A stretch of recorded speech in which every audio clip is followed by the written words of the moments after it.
The wife came to her senses at the dump. And after hearing her husband and his lover talk about the inheritance, she pretended to be dead. Slowly, very slowly, life began to return to Barbara as she lay on something hard. Her eyelids felt heavy as lead, and her body wouldn't respond. Barbara groaned, trying to sit up. Her head was pounding as if bells were ringing inside it, and spots danced before her eyes. Where am I? The panicked thought flashed through her mind. As far as she could see, mountains of trash stretched out around her, with bold crows circling overhead. The cracked ground beneath her was littered with broken glass, empty tin cans, and other filth. Barbara Edwards struggled to sit up, trying to shake off the fog of oblivion. Her memory, as if mocking her, only offered disjointed fragments of the past: her father's grave, the cemetery, a deep aching sadness, and a conversation with Arnold, followed by a void, a black hole. How did I end up here? Barbara tried to stand, but her legs gave way, and she collapsed back onto the ground. At that moment, she heard the sound of a car engine in the distance. She listened cautiously. The sound of the motor was getting closer. Soon, an expensive SUV emerged from behind a pile of old tires. Barbara watched it with curiosity. Her eyes were watering, and she could only make out its outline. The vehicle stopped nearby. Her vision improved slightly, but it still wasn't clear enough to see the faces of the driver and passenger. The doors swung open, and two people stepped out, a tall, imposing man in an expensive suit and an elegant, slender brunette. Barbara wisely hid behind a sheet of rusty iron. At that moment, she caught snippets of the conversation between this strange couple who had chosen the city dump as their meeting place. "Are you sure no one saw her?" a worried female voice asked. "I swear, it all went smoothly. I chose the spot myself." "Who would think to look for my wife here?" replied the self-satisfied male baritone, which sounded vaguely familiar to Barbara. She felt a cold hand grip her heart. Wife? What is he talking about? "And what if she wakes up, Arnold?" the woman asked with a note of fear. The man laughed a deep, croaking laugh. "She won't wake up. I made sure of that. The dose of the drug is strong enough that she'll either pass away or permanently lose her memory. Besides, who would believe a crazy woman found at the dump? Everyone will chalk it up to shock and memory loss." There was a blatant cruelty in his voice. Barbara listened intently. My God, it was her own husband talking about her as if she were already dead. Could it really be that he brought her here, to this dump, to get rid of her like unwanted trash? But why? And the police? The stranger persisted. "Don't worry. I've already reported Barbara as missing.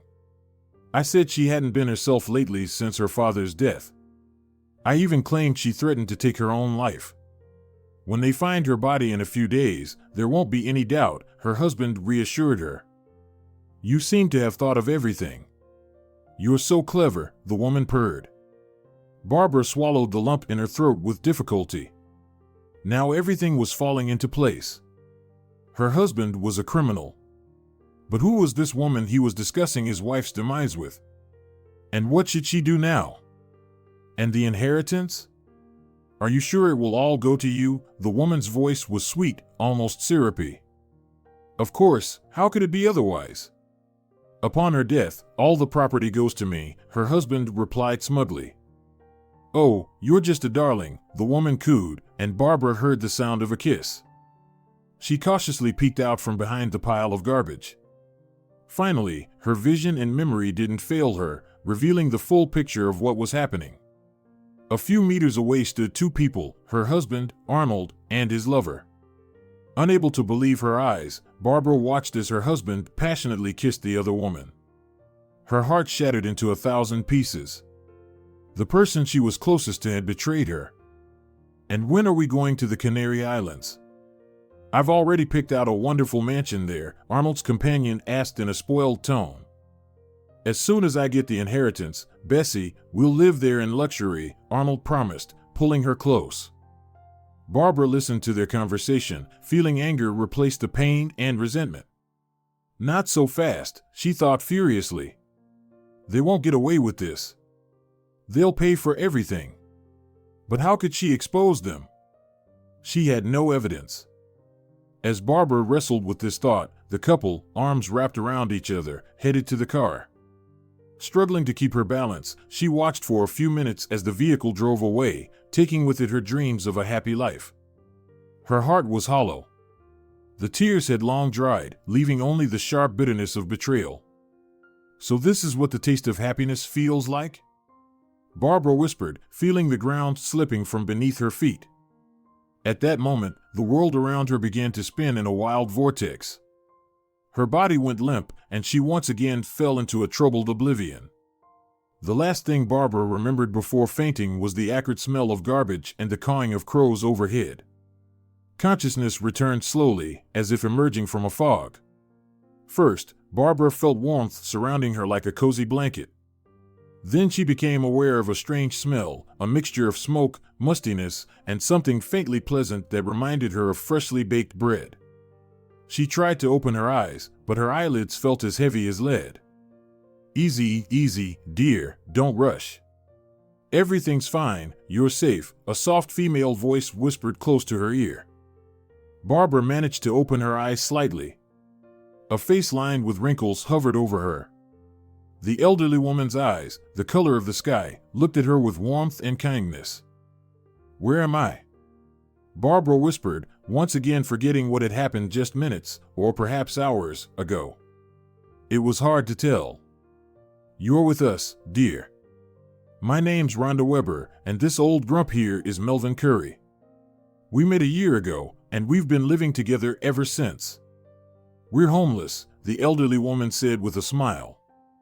Next to Rhonda stood a short, stocky man with a thick gray beard. He looked at Barbara intently, relieved that she had come to. Poor girl, you've been through a lot, he said. Don't grumble, Melvin, see, she's come around. How are you feeling? Rhonda gently scolded him. Dizzy and weak all over, Barbara whispered. It's all right. We'll make you some tea with linden flowers and chamomile. It cures all ailments, right, Melvin? Rhonda reassured her. Right, the old man replied, his eyes shining with the same warmth as Rhonda's. Barbara looked around. She was lying on a roughly made bed, covered with an old but clean blanket.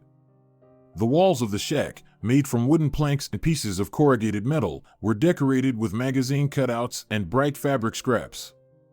In a rusty, hole-ridden bucket set on a stool, a fire was burning, filling the shack with warmth and a soft glow. So where exactly am I? Barbara repeated her question, realizing how silly it sounded. At the dump, dear, this is our home, Rhonda sighed. Barbara wanted to say something else, but Melvin interrupted her. No need to apologize, girl. We're used to people not wanting anything to do with us. No, you've misunderstood me. It's just that. I don't have the words to express my gratitude. You saved me, Barbara quickly replied. No need for words. The important thing is that you're all right. Now drink your tea before it gets cold, Rhonda smiled. With that, the elderly woman handed Barbara a cup of the fragrant drink. Barbara took a few sips and felt a pleasant warmth spread through her body. The tea was indeed something special, a blend of herbs, honey, and something else vaguely familiar yet forgotten. This is delicious. I've never tasted anything like it, Barbara whispered. It's our secret recipe, passed down through generations, Melvin said with a smile and a wink. Do you always live at the dump? Barbara asked, unsure how to phrase her question more delicately. Her memory was slowly returning, bringing back the painful recollection of her husband's betrayal. Rhonda and Melvin exchanged glances. We have a complicated story, Rhonda began, but we don't like to talk about it. I'm sorry, I didn't mean to upset you. It's all right, Melvin reassured her. The important thing is that you're feeling better. Now, tell us about yourself. How did you end up here? Barbara hesitated. She didn't want to burden these kind people with her sorrow. But lying wasn't in her nature. I had a misfortune, she whispered. The person closest to me betrayed me. Do you have any other family? Rhonda asked. No, Barbara shook her head. I'm all alone now. My father passed away 6 months ago. Tears welled up in her throat, and she turned away so the elderly couple wouldn't see them. Don't cry, we're your family now, Rhonda said, gently patting her hand. Yes, we'll take care of you. Melvin nodded in agreement. Barbara looked at the elderly couple with gratitude. For the first time since discovering her husband's betrayal, a glimmer of hope sparked within her. Thank you for everything, she whispered. Rhonda smiled. Rest, dear. You need to regain your strength, and tomorrow will be a new day. Barbara closed her eyes. Rhonda's words were like a healing balm to her weary soul. At that moment, Barbara truly believed that tomorrow would be a new day, and it would surely be better than today.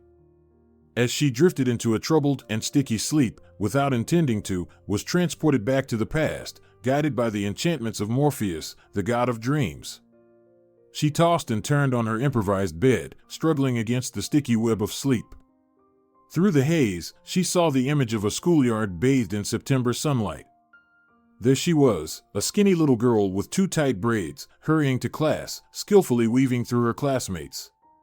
Laughter, the sound of voices, the smell of fallen leaves.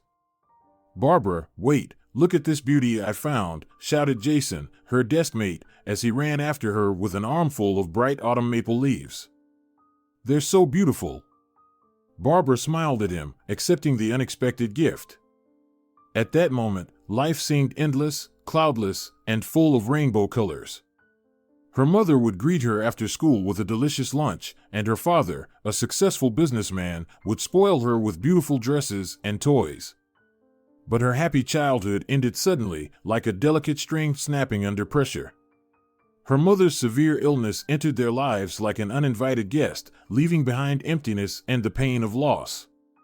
Barbara was only 15 when her mother passed away, leaving her in the care of a heartbroken father. Dustin Edwards, once a vibrant and energetic man, seemed to age 10 years overnight. His business, which was thriving in the timber export industry, suddenly felt meaningless in the face of such a loss. Barbara became his sole purpose in life, his little ray of sunshine in the dark kingdom of grief. Dustin tried to surround his daughter with care and attention, spoiling her, but nothing could replace a mother's warmth and affection. Dad, don't be sad. I'm here with you, and I'll always be by your side, she would whisper, gently stroking his prematurely graying hair. After school, Barbara, as her mother had dreamed, enrolled in the economics faculty and threw herself into her studies, understanding that she needed to become a support for her father and continue his work. The years of study flew by. Barbara graduated with honors, and her father, proud of her, without hesitation, handed her one of the branches of his company. I believe in you, my dear. You're so smart. You'll succeed, Dustin said as he handed her the keys to the office. And she did. Barbara proved to be a talented leader. Her analytical mind and sharp business acumen not only helped her preserve her father's business but also grow it. Within a few years, Barbara's life became an endless cycle of business meetings, negotiations, and contract signings. She gained partners, competitors, and even some envious rivals, but she was missing the most important thing, love. One evening, after yet another long and exhausting day, Barbara unexpectedly decided to take the bus for a few stops. She wearily sank into an empty seat by the window and watched the night streets fleeting by. At the next stop, he boarded the bus, a tall, broad-shouldered man in a sharp suit. His piercing blue eyes met hers, and Barbara's heart skipped a beat. The stranger smiled at her, a dazzling smile that revealed a row of perfect white teeth. Excuse me, is this seat taken? Barbara looked up and blinked in surprise. Standing before her was a man who looked like he had just stepped off the cover of a glossy magazine. His piercing eyes, framed by thick dark lashes, were fixed on her, and a slight, inviting smile played on his lips. Yes, of course, please have a seat, Barbara murmured, feeling her cheeks flush with warmth. The stranger nodded, quickly glanced at her business suit, then looked back into her eyes, his smile widening. "Thank you." "Rough day?" he asked as he settled into the seat beside her. "Yes, meetings, negotiations." Barbara started, but immediately checked herself. Why share details with a complete stranger, even if he was incredibly attractive? "I know the feeling. I spent the whole day in the office myself. Sometimes I just want to escape from all those papers, reports, and contracts." He nodded sympathetically. The man sighed, then turned to Barbara again. "Forgive my bluntness, but you seem a bit upset. Did something happen?" Barbara couldn't help but smile. She hadn't expected such attention from a stranger on the bus. No, everything's fine," she hastened to reassure him. "I'm just a little tired." "I understand," the man nodded. "And here I am, wondering how I'm going to finish this report by tomorrow." "My boss is a real tyrant," he said, theatrically furrowing his brow to mimic a stern boss, and Barbara couldn't suppress her laughter. "Do you always work late?" she asked, now genuinely curious about her new acquaintance. "I try not to, but today's an exception. We're launching a new project, and everything needs to be double-checked," the man replied. "Are you?" Barbara hesitated. "Are you an accountant?" The man laughed. "God forbid. Numbers and I have a complicated relationship." "I'm an architect," he said. "An architect?" "I would never have guessed," Barbara said, surprised. "What, you think I'm just some boring office drone?" "No, I create beauty, homes, parks, office buildings," he teased, playfully exaggerating. Then he fell silent for a moment, as if lost in thought. "And what do you do?" he asked after a brief pause, turning back to Barbara. I manage a branch of a company," she replied, somewhat embarrassed. "Really? I wouldn't have guessed you were a big boss." "You look so, well, cozy," the man said, clearly surprised. Barbara blushed deeply. She wasn't sure why she had downplayed her position to this stranger. Perhaps she just wanted to feel like an ordinary woman receiving compliments, rather than the iron lady she often had to be. "You're very observant," she said, trying to calm her racing heart. "It's part of the job. An architect has to notice details. By the way, I'm Arnold Ferguson," he smiled, extending his hand.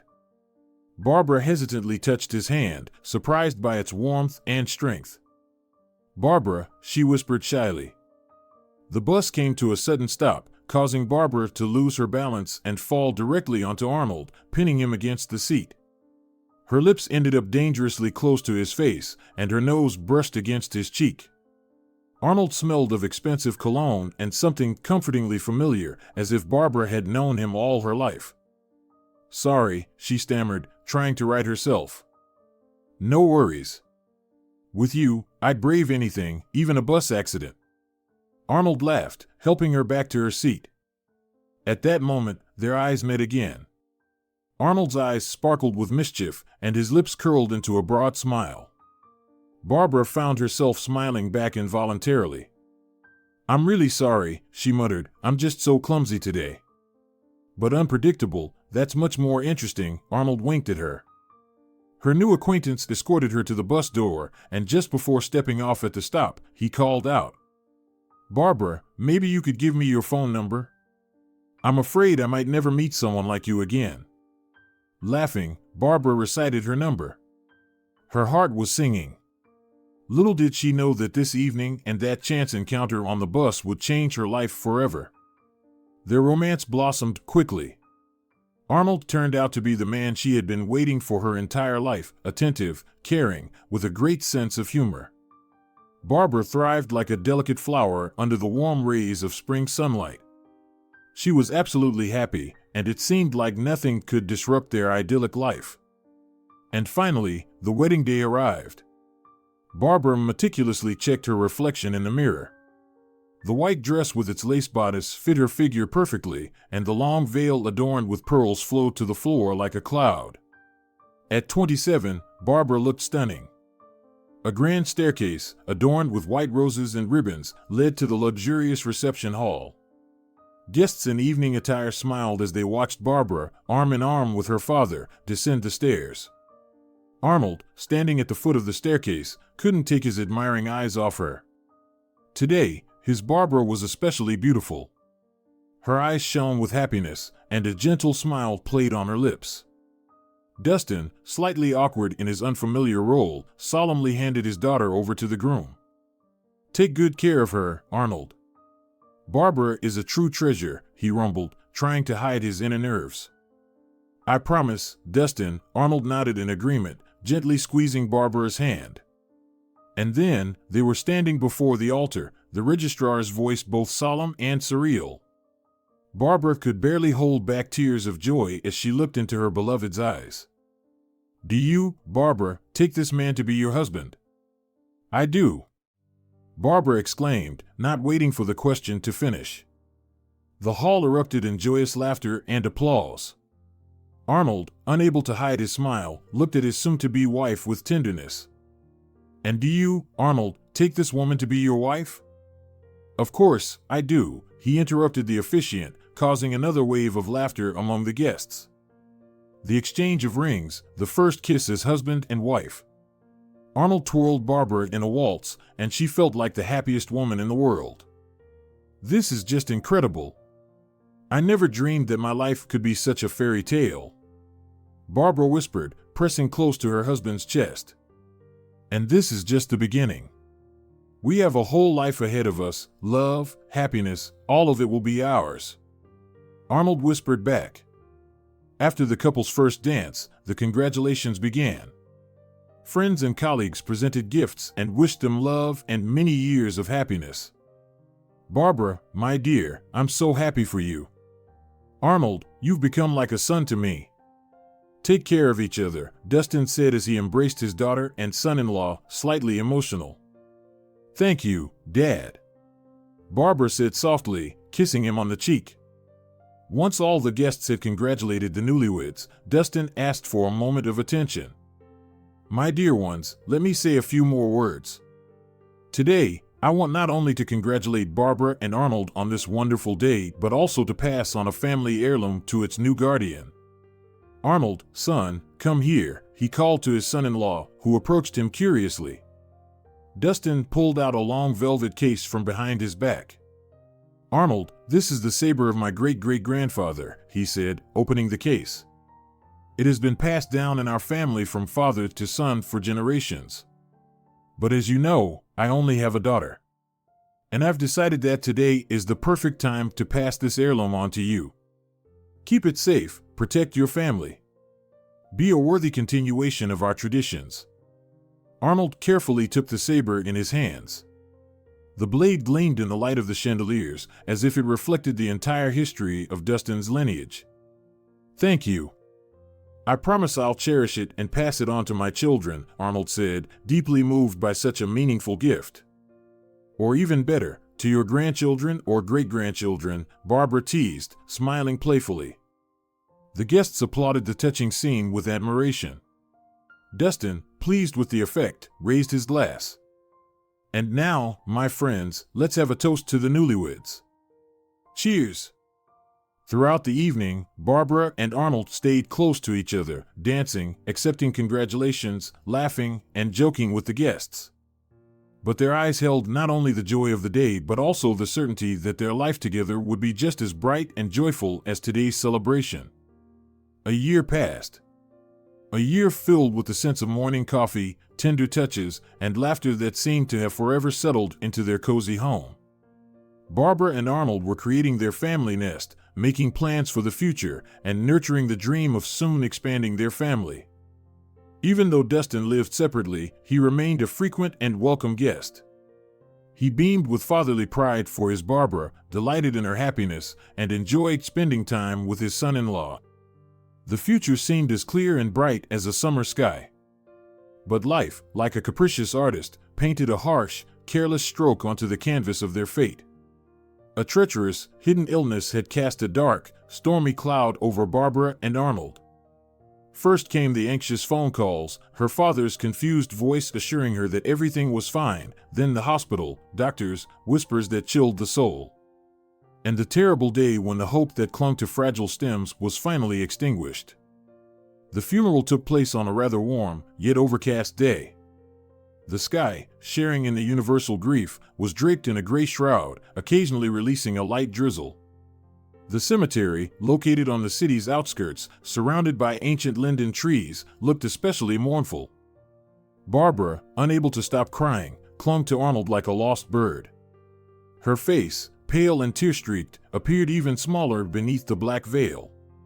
Arnold held her hand tightly, trying to convey his support and love. "Hang in there, my dear. I'm here with you," he whispered, gently stroking her hand. Barbara merely nodded, unable to utter a word.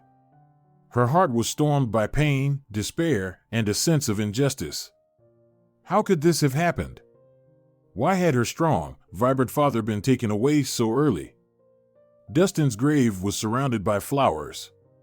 White lilies, symbolizing purity and innocence, crimson roses like drops of frozen blood, and mournful carnations. The final farewell to someone loved and respected. Among the flowers stood massive wreaths with mourning ribbons, gold-lettered farewell messages. Barbara bent over the grave mound and touched the cold stone with a trembling hand. Tears, hot and uncontrollable, streamed down her face. "Daddy, how could this happen?" Arnold quietly sat down beside her and wrapped his arms around her shoulders. "He will always be with us, Barbara, in our hearts." She lifted her tearful eyes to him. "You're right. Dad would never want us to be sad. After all, he always dreamed of seeing me happy," she whispered. After the funeral, when everyone had left, Barbara and Arnold stood by the grave for a long time, lost in their thoughts. The silence was only broken by the rustling of the old linden leaves and the distant hum of traffic from the road. "Do you remember how happy he was at our wedding?" Arnold broke the silence. "Especially when your friend Linda Cruz caught the bouquet." Barbara smiled sadly. "Of course, I remember. He really wanted to see grandchildren." "He will, don't doubt it," Arnold said confidently, pulling her closer. "Let's go." "You need to rest," he whispered, gently tucking a stray lock of her hair back under her veil. Barbara nodded and took one last look at her father's grave. A year had passed since Dustin's death, 6 months that Barbara compared to falling into a bottomless abyss. An abyss of loneliness, fear, and despair. Arnold, her support and protector, seemed to have changed.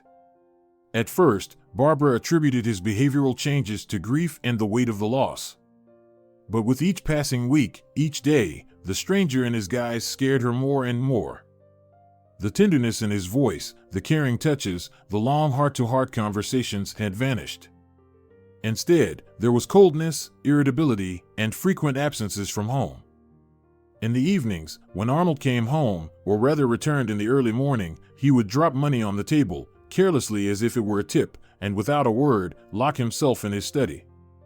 Barbara tried to talk to him, to understand what was happening, but was met with a wall of indifference. "Arnold, darling, has something happened?" she asked with concern in her voice, trying to catch his eye. "Nothing, everything is fine," he replied, not looking up from his newspaper. "But you're not yourself, you've become someone else?" Barbara felt a lump forming in her throat. "Different? And how do you expect me to be? Dancing with joy or something?" Arnold threw the newspaper onto the table, his eyes flashing with angry sparks. "No, but..." Barbara faltered, unsure of how to continue. "Well? Stop interrogating me. I'm tired from work, can't I just rest at home in peace?" he snapped. His harshness struck her like a whip. Barbara turned away silently, trying to hold back her tears. What's happening to him? She thought desperately. Where has my affectionate and attentive Arnold gone? One evening, while sorting through things in his study, Barbara came across a pawn ticket. Her heart sank. The pawned item was a sword, the very family heirloom that her father had given Arnold at their wedding, instructing him to cherish it like the apple of his eye. Could it be? Could he have pawned such a thing, a gift from my father? Barbara struggled to suppress the nausea rising in her throat. The thought of her husband parting with a family relic seemed unthinkable. But what could drive him to do such a thing? A fragment of a conversation she had inadvertently overheard recently came to mind. Arnold had been on the phone with someone. His voice had been hoarse and agitated. "Debt. I'll win it back. Damn it. Debt. Could it be gambling?" Barbara thought, covering her face with her hands in horror. She knew well that her father considered card games an evil that ruined lives. In his youth, he had nearly fallen into trouble due to his gambling addiction, and he had since categorically forbidden Barbara's husband from even touching cards.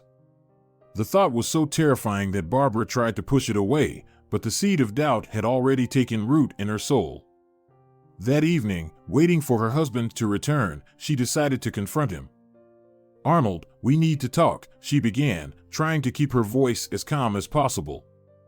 "Let's do it later. I'm tired," he grumbled, brushing past her. "No, Arnold, it's important. Why did you pawn the sword?" Barbara blocked his way. He froze in place.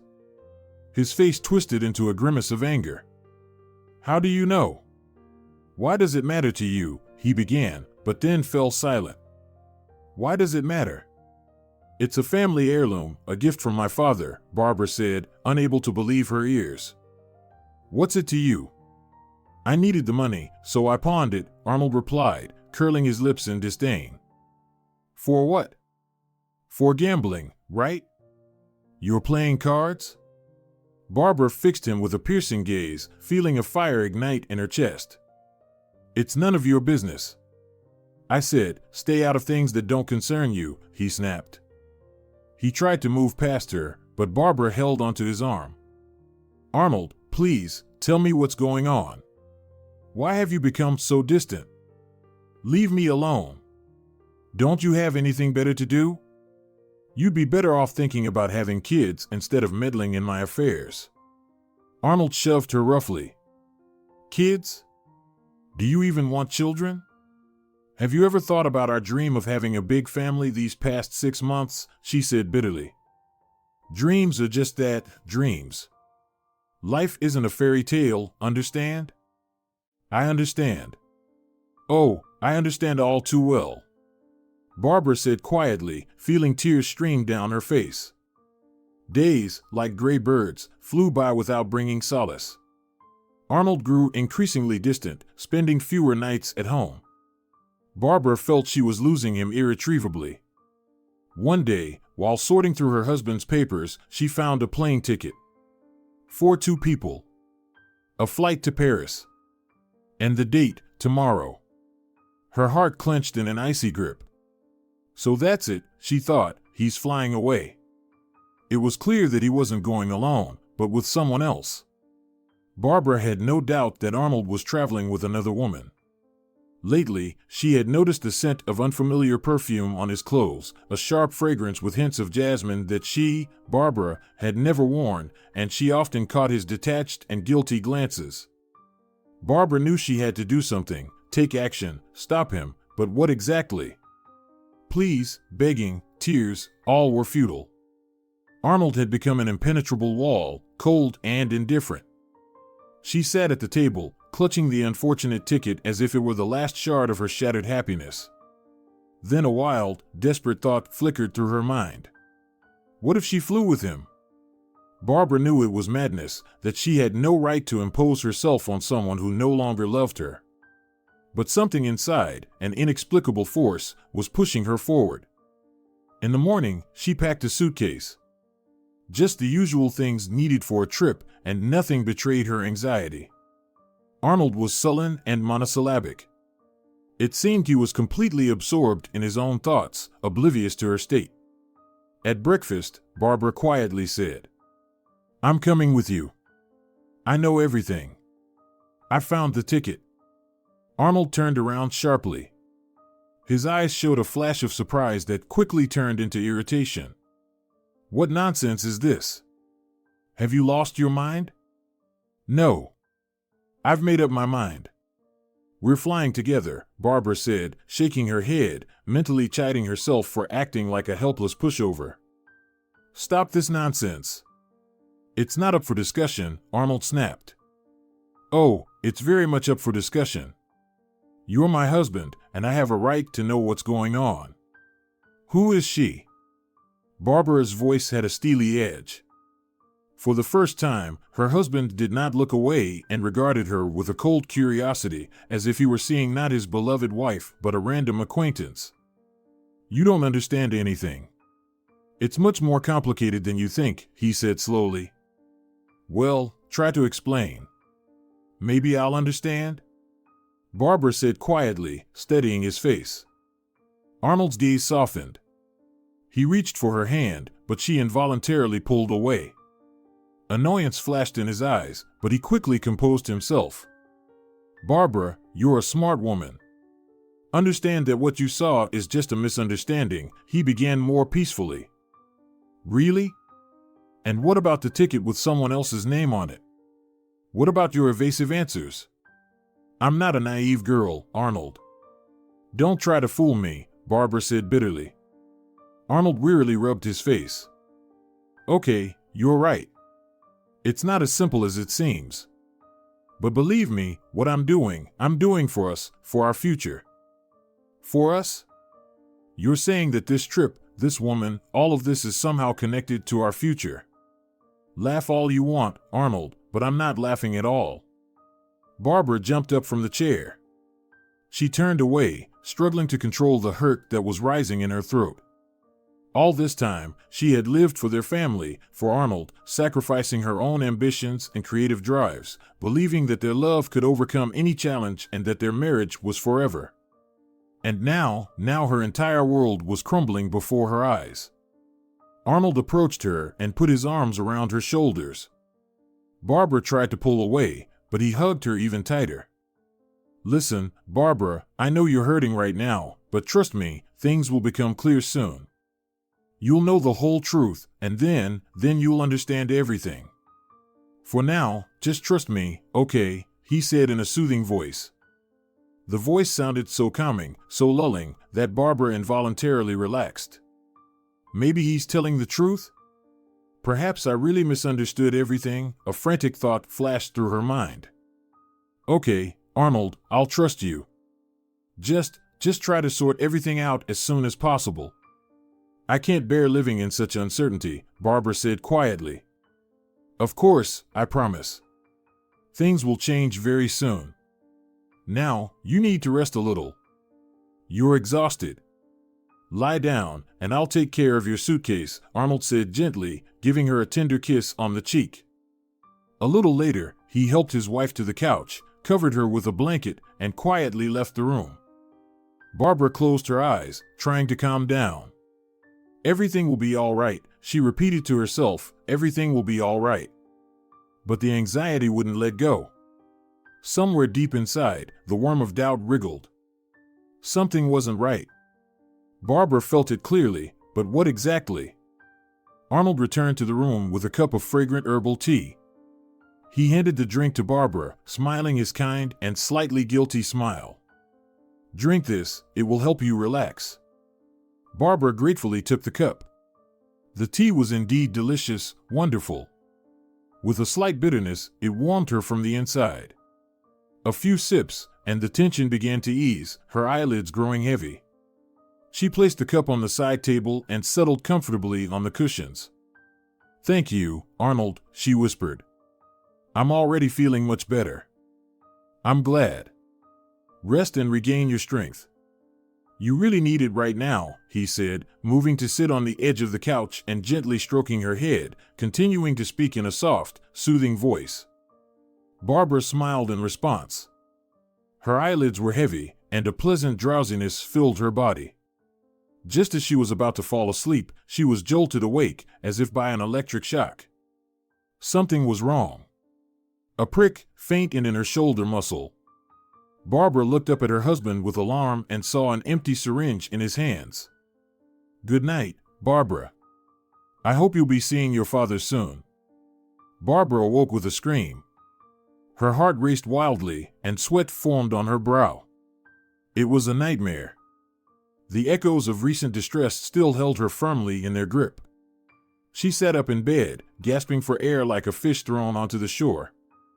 The room, bathed in morning light, slowly took on familiar contours, dispelling the ghosts of the dream. Barbara looked around, and a wave of gratitude for the people who had taken her and washed away the remnants of the nightmarish vision. Rhonda sat in the chair by the window. Her wrinkled face, framed with gray strands, radiated warmth and care. She was gently stirring something in a cup, and the aroma of herbal tea, so familiar and soothing, filled the room. "Awake, dear? Don't be scared, everything's fine. It was just a dream," Rhonda said softly. Barbara began, but her voice failed her, turning into a hoarse whisper. Shoo, no need for words. We all see how hard this is for you. Rest now, gather your strength." Rhonda hurried to her, sitting on the edge of the bed and carefully adjusting the disheveled blanket. "And where's Melvin?" Barbara asked, trying to speak evenly. "He went out to scout. As he says, a true wanderer will always find something to live on," Rhonda smiled. Barbara gave a weak smile. The old man, with his boundless energy and infectious optimism, genuinely endeared himself to her. Meanwhile, Rhonda handed her a cup of steaming tea. "Drink this, it will help you calm down." Barbara took a sip. The hot drink, flavored with mint and lemon balm, spread a pleasant warmth through her body, driving away the remnants of the night's nightmares. "Thank you. You have no idea how much your care means to me," she whispered, looking at her host with gratitude. "Don't say foolish things. Melvin and I didn't end up here by chance either. My grandchildren put me in a nursing home for the sake of the apartment, and I escaped. And Melvin, well, the shady real estate agents helped him part with his place," Rhonda said, patting Barbara's hand. Soon, Melvin returned triumphantly, showing off a hefty bag of groceries. "Well, ladies, meet the provider. Today we have fresh rolls and strawberry jam for breakfast," he declared, stumbling into the room. Rhonda looked at him in surprise. "Where did you get that?"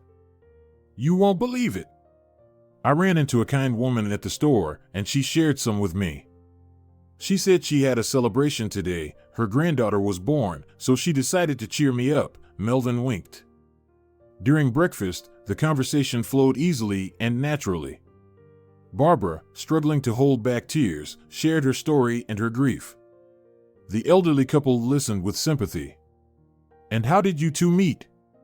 Barbara asked, sipping her aromatic tea. Melvin and Rhonda exchanged glances, and mysterious smiles appeared on their faces. "Oh, that's quite a story. It happened a year ago." Rhonda began, her gaze turning dreamy.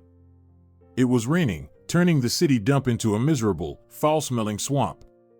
Rhonda, having left the nursing home, was sifting through the trash, trying to find something useful to sell. Despair gnawed at her from within. But even harder was enduring the cold and loneliness. Suddenly, there was a loud crash nearby. Rhonda jumped in fright. Among a pile of cardboard boxes, an elderly man was struggling to get free from the debris. "Help! I'm trapped," he rasped. Without hesitation, Rhonda rushed to help.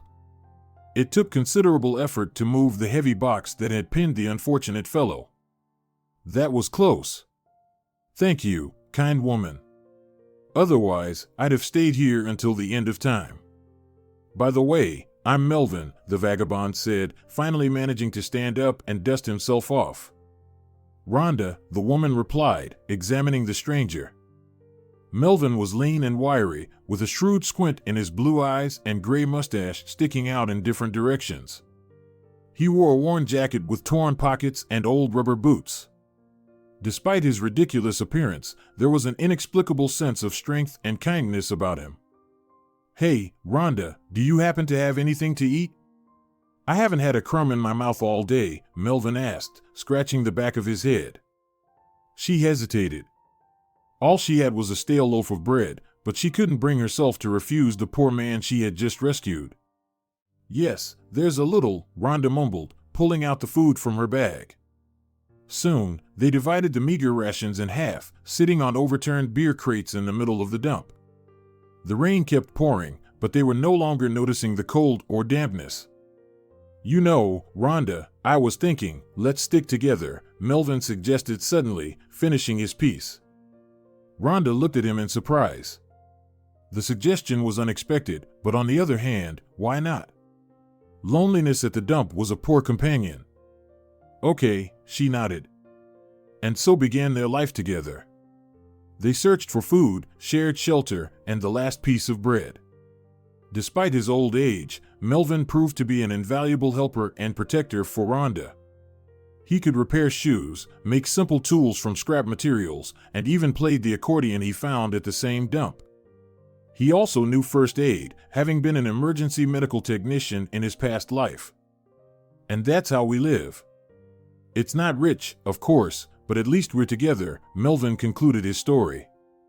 Barbara listened to the elderly couple, a smile appearing on her face.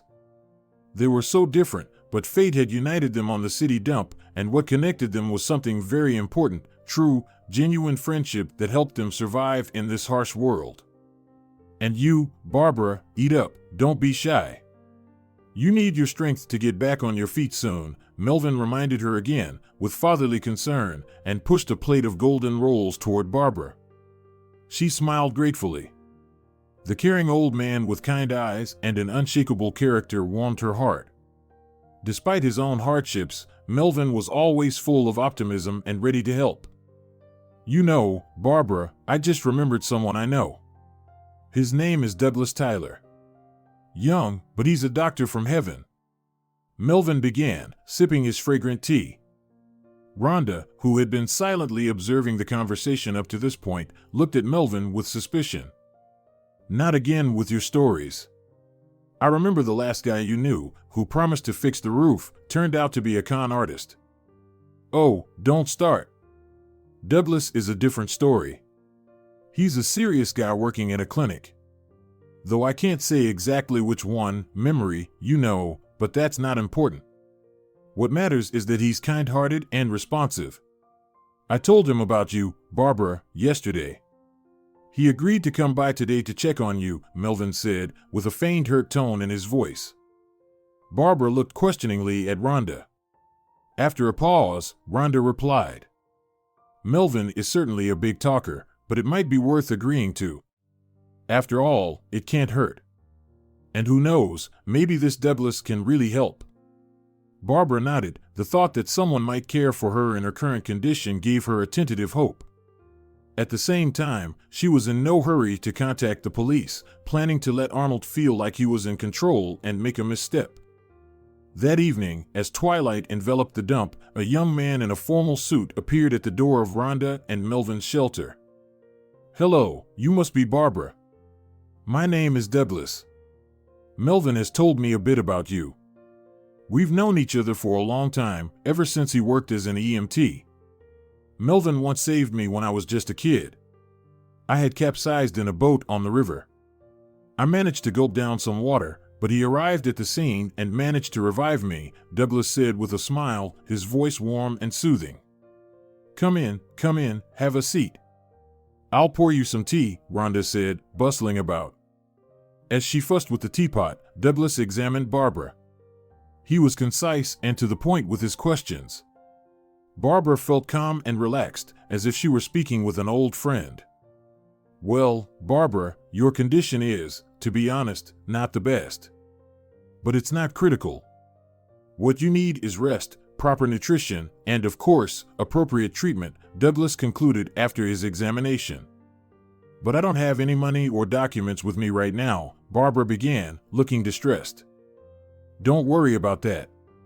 I'll take care of everything. There's a clinic that can provide all the necessary help, completely anonymously, especially considering the complicated situation with the attempted murder on your life," Douglas reassured her. Barbara could hardly believe her ears. Could this young doctor really help her? "You're an angel in disguise. How can we thank you for your kindness?" Rhonda exclaimed. Douglas smiled, looking a bit embarrassed. "No need for thanks. I'm just doing my job. Just wait, and I'll send a car for Barbara." The next few days passed in a haze. Barbara barely left the hospital room, trying to regain her strength. Douglas visited her every day, providing her with medication, food, and, most importantly, hope. Each day, Barbara felt a bit better, and her strength was gradually returning. Sometimes Rhonda and Melvin visited her, whom the nurses mistook for her relatives, and it was from them that Barbara learned the story of Dr. Douglas Tyler. Frankly, it deeply moved her. It turned out that Douglas had raised an adopted son on his own, a boy whose mother had died during childbirth. The doctors couldn't save the mother, and the child's father, upon learning of his beloved's death, fell into despair and left the newborn at an orphanage. Without hesitation, Douglas took the baby in. Many people thought he was crazy back then, Melvin said, furrowing his brow in thought. Even his own parents didn't approve of his decision at first, and his wife said she hadn't signed up for raising someone else's child, packed her things, and left. What a wretch! How could her heart not be moved? Such a sweet little baby. Barbara said indignantly. Well, it wasn't meant to be for them to stay together, Rhonda said with a sad voice, but now Douglas has a son, Henry. Listening to this, Barbara couldn't shake the deep respect and sympathy she felt for Douglas. Here is a real man, she thought, strong, kind, decisive, unafraid of responsibility, and undeterred by difficulties. One evening, as Barbara sat by the window admiring the sunset, Douglas entered the room holding a bouquet of wildflowers. This is for you, the doctor said, blushing slightly as he handed Barbara the bouquet. Thank you. You're so kind. I don't even know how to repay you, Barbara whispered, inhaling the delicate scent of daisies and cornflowers. No need for that, Douglas replied. It's simply a pleasure to help you. He sat on the edge of the bed and took her hand. Barbara, I know you've been through very tough times, but believe me, everything will be all right. I'll do everything to ensure you're healthy. She looked up and saw not just compassion in his eyes, but something much more. At that moment, a spark of hope rekindled in Barbara's heart, which had been scarred by betrayal and pain. A little over a week passed after that conversation. Douglas kept his promise and had been treating Barbara at the city's best clinic all this time. She looked at her savior with gratitude. Douglas, how can I repay you for everything you've done for me? She asked. He smiled. Just be happy. That will be the best reward for me, he said, stopping by the door and giving Barbara a gentle hug. Rest now. I'll visit you tomorrow. She entered her room, feeling tired but happy. For the first time in a long while, peace and tranquility reigned in her soul. She lay down on the bed and closed her eyes. The room was quiet. The trees outside rustled, and muffled voices of passers-by could be heard. She knew that she faced a period of rehabilitation after being poisoned with an unknown substance, but she believed she could handle all the challenges, knowing she had people who supported her. Time passed. Barbara recovered. She enjoyed doing physical therapy, walking in the hospital park, and reading books. Douglas visited her every day, sharing funny stories from his practice and discussing future plans. Meanwhile, Barbara continued to delay confronting her husband, who was likely overwhelmed by the wealth that had suddenly come his way. One evening, when Douglas arrived for his usual visit, Barbara greeted him with noticeable excitement. I need to talk to you, she began. Douglas looked at her with concern. What's wrong? Are you okay? Yes, everything is fine. I just want to ask you a favor, Barbara reassured him. All right, I don't mind. But if it's all right with you, let's switch to first names. I feel like a grandfather otherwise, Douglas smiled. She nodded in agreement and quietly explained the essence of her request. At the end, she handed him a folded note with some written recommendations for the recipient. On the same day, Arnold and his lover Bessie were arrested at a notary's office, where they were about to claim inheritance from the supposedly deceased Barbara Edwards. Arnold's astonishment knew no bounds when he discovered not only that Barbara had survived, but also that she had managed to retain her memory and clear mind after the injection. Now, the ill-fated lovers faced trial, while Barbara prepared for discharge from the hospital, where she had been treated for the first time as a woman without a permanent residence. A month had passed. During this time, Barbara tried to erase the image of the young doctor from her mind, but it proved difficult. Her encounter with Douglas had been too vivid a spot against the backdrop of her otherwise dull routine. One evening, as Barbara was returning from the store, she heard a familiar voice behind her. "Barbara! Wait, please!" Turning around, she saw Douglas hurrying towards her. He was carrying a chubby baby in a blue hat. "Hello!" Barbara couldn't hide her joy at the unexpected meeting. "You're so big," she said to the baby, who was looking at her with curious, wide blue eyes. "Henry!" "Say hello to Barbara," his father said, gently lowering the baby to the ground. "Hi!" Henry exclaimed cheerfully, extending his chubby hand. "Hello, Henry. What a good boy you are, already talking." Barbara laughed as she shook the tiny hand. "Yes, he's quite the chatterbox. We were at the park, and I remembered that your house was nearby. Decided to drop by and check on you. By the way, we brought some treats," Douglas said with a smile, handing Barbara a bag of fruit and a box of chocolates. "Thank you, but you really didn't have to go through all that trouble." A little later, Barbara, feeling a bit awkward, invited them in. While she busied herself in the kitchen setting the table, her guests made themselves comfortable in the room. Henry, fascinated by a toy rabbit on the sofa, eagerly hugged it with his small hands. "What a wonderful little boy! How do you manage with him?" Barbara asked as she placed a plate of cookies on the table. "At first, it was quite challenging, but we've managed. My parents help out, and friends sometimes lend a hand," Douglas admitted, settling his son on his lap. "And what about work? You must spend all your time at the hospital," Barbara inquired. "I work in shifts," Douglas explained. "When I'm not on duty, I'm with Henry. I can't leave him with strangers." Over tea, Douglas shared that after his wife left, he had to move to a new apartment because the old one was too small for the baby. Now he was renting a 2-bedroom place on the outskirts of town. "Honestly, I can't complain. I have Henry, work, friends. What more could I need for happiness?" Douglas said, affectionately stroking his son's head. The evening passed quickly. Barbara enjoyed watching how tenderly Douglas cared for his son, feeding him with patience and skill. "You should really consider hiring a nanny, Douglas. You're going to exhaust yourself," Barbara advised when it was time to say goodbye. "I don't want a stranger in the house, and I can't afford it right now," the young doctor shook his head. After seeing her guests off, Barbara felt her heart overflow with warmth and affection.